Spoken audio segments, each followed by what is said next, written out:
Hello everyone. This mat, or I should say mats, because there are two of them, uh, arrived today from Deep Cup Studios in Lithuania, and very pleased with them. So I thought I would just put a little bit of footage up on YouTube to praise them and review them. Um, what I'm looking for is a surface on which to play the siege of the legations during the Boxer Rebellion, and sort of humming and hawing about the actual ground level appearance, what it should look like. It's a sort of an urban setting because the legations were in Peking, but then again, uh, Peking wasn't a particularly tidy city, if you like. So a lot of the seats would have been, a lot of the streets rather, would have been dusty. So there's a mixture of surfaces, basically, is what I'm trying to say, and you're never going to achieve that in one single solitary game mat necessarily. You can get mats. There are mats out there that do. How can I put it? Like urban settings, but they tend to be either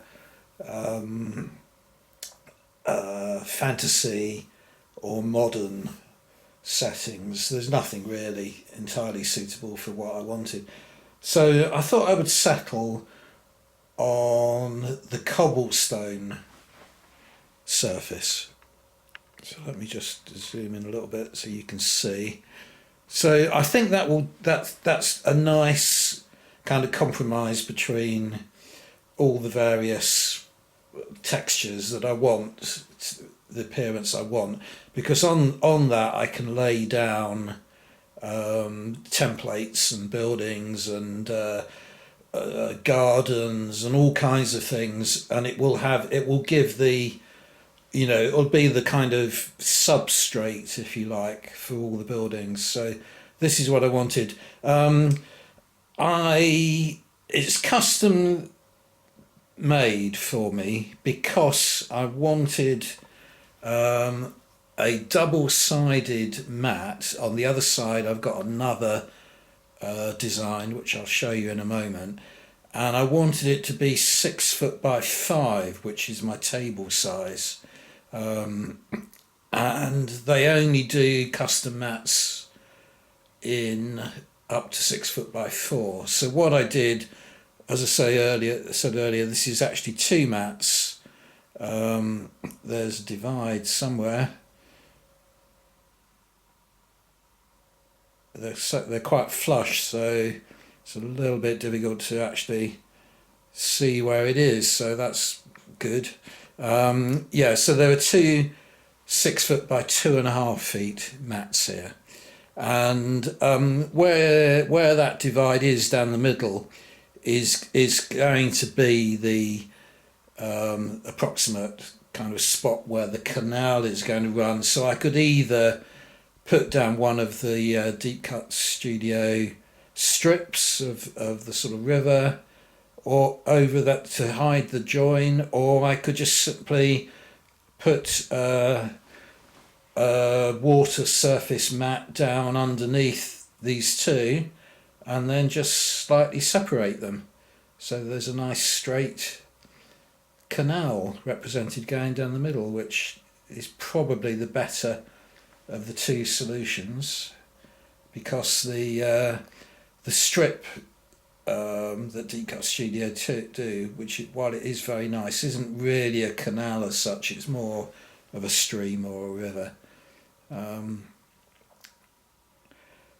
But anyway, it's on a mouse mat material. Really nice quality, really nice feel to it. Nice and robust and durable. There is a strange little feature. Let me just put mat, a measure down so that I can pick it up. There, right, there's my measure. So you can probably see just there, it looks like a grate of a drain or something like that. It's the only one on the mat. So I've got two of them because I've got two mats. And it is slightly out of place because they didn't have drains, I'm pretty sure, in Peking, because the canal was there to act as a sewer, as a drain. You know, it's got the nice genteel description of being a canal. It was actually an open sewer. So that's out of place, but it's the only one on the mat, so it's hardly noticeable. And I've got a feeling they've put it there as some kind of copyright protection, because there are a lot of cobblestone mats out there from other manufacturers, and I think they've put it there to foil pirate copies, being produced and sold under a different label, rather than having, which I really don't like, rather than having, the Deep Cut Studio brand name written on a mat. I think that's how they've got around it, which is a nice, clever idea. And the two mats are identical in pattern, but what I've done is just turn them round so they're facing the opposite way, and you don't notice that there's a duplication in the pattern. So yeah, very pleased. So I'm going to turn it over now. I'll turn them over and show you what I've got on the other side. Right, so here is the other surface of the two mats, and this is the dungeon design. Now, the reason I got this is that it's another solid appearance surface, almost paved. So it's a sort of slightly more robust looking surface than the cobblestone, but at the same time it is sort of a dungeon surface, so it's got that kind of slightly kind of decrepit, decayed look to it. Nothing dramatic. So I thought this was perfect for the interior courtyards of palaces and things like that.